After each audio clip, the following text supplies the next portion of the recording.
life. And know what you're thinking now. Hip-hop ain't dead, it's just a certain... 2005, we were in the studio, we were working, we were just vibing. A guy by the name of Henley Halem came in, and he was a close personal friend. We called him Pro. And he was like, yo, man, I know an overseas company that wants to do a project with us. Basically, you know, I'm gonna work out all the details, whatever the case may be. And the Money Pit series began. It never began as a series. It was more so just, a lot of people call Money Pit 1 my first album. Money Pit 2 is more like a mixtape with DJ Self hosting it. Money Pit 3, I would have to say, is more like my second album. The whole Money Pit series just became something special. It represented a grind, it represented the struggle, it represented what we were going through at that time. Yeah. Yeah. I'm not going nowhere.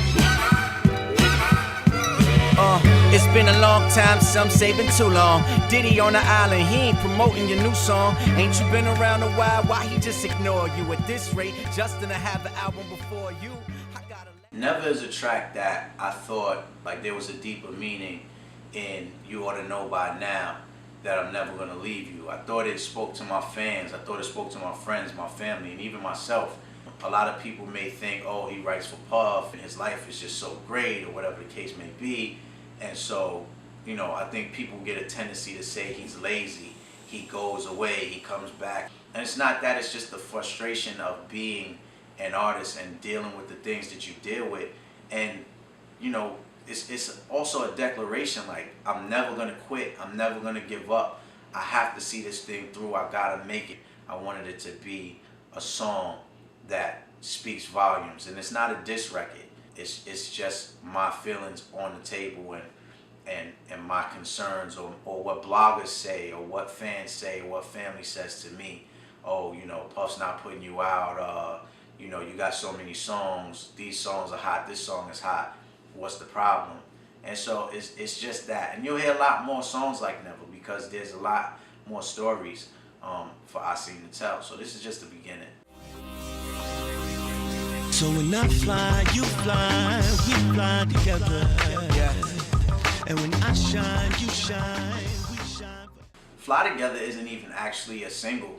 It's not my single, it's Red Cafe's single with Rick Ross and Ryan Leslie.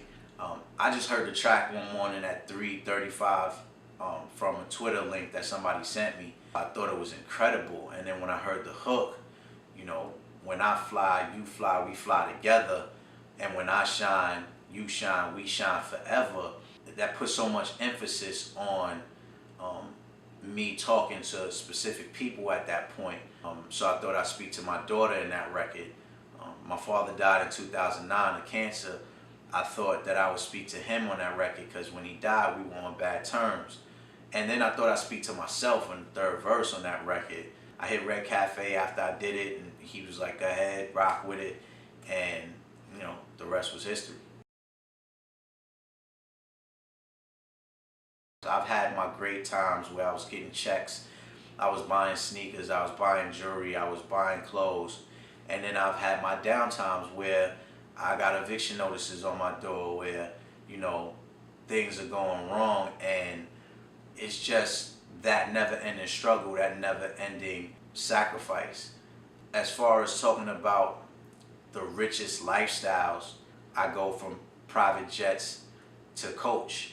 You know, I've been, you know, driving Puff's favorite Bentley to coming home and my car getting repossessed. You know what I mean? So I speak what's true to me. 99.99% of the things that I put in my songs are actual facts.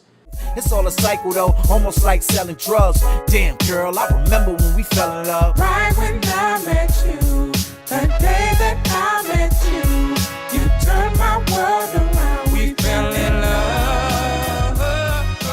Right there from the start.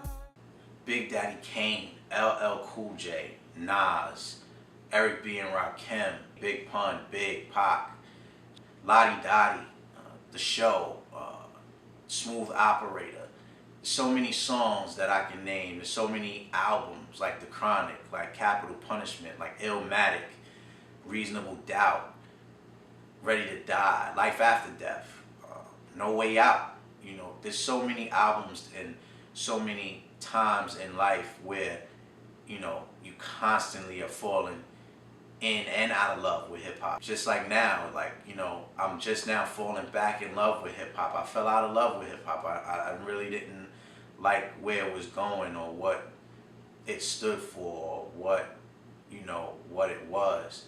And I think nowadays it's very young. It's confusing to me because I've come from, you know, the old school of doing things, and now this new way of doing things I'm getting hip to it now, but you know, it's weird to me, but I'm not knocking nobody's hustle. You got to get your money. Hip hop has always been a place of expression, evolution. It's a place where people can be themselves, talk about their situations, however they want to talk about them, and get it to the masses. And I think the ultimate reason why I fell in love with hip hop is because it's one of the biggest, if not the biggest, voices out there that you can have to get a point or a message across to people, and that's a very powerful thing. Right now we're in a place where, you know, it's been 7 years. We've seen so many artists, you know, come and go on Bad Boy, and you know, there's never been an Aasim project, and I think that just speaks volumes to me as to what my current situation is. Me and Pun signed around the same time to Loud Records. I don't know, man, it was just like we clicked. Pun would always invite me to all the video shoots.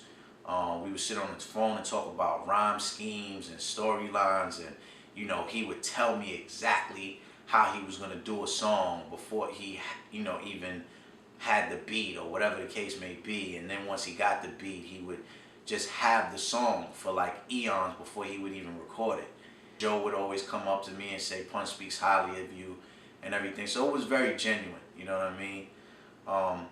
As far as the year Baby Chain, it was never mine, it was LV. LV was my DJ, and then he became Pun's DJ. Once Pun passed, he became Joe's DJ, and Joe gave him the chain. So when we would be in the studio or we'd be at parties, LV would put the chain around my neck and say, be a star. A ghostwriter is somebody you don't know who it is that's writing it. You speculate, but you really don't know. I think the role of a ghostwriter, though, or the role of writer, period, has crossed lines. Like, for instance, it used to be not so public. Now it's very public. For a ghostwriter, you get paid, you get sent on your way. There's no credits, there's no nothing. For a writer, you get paid, you get your credits, you get your publishing, and then you still get paid as long as you're on a song that's charting or album that's successful. Does it hurt a career or help a career being a ghostwriter? It don't help, because, it helps you get money, but it don't help your career because no one knows you wrote it. We always, as writers, feel like we don't want to be called ghostwriters when we're not ghostwriters. We are writers. I am a writer.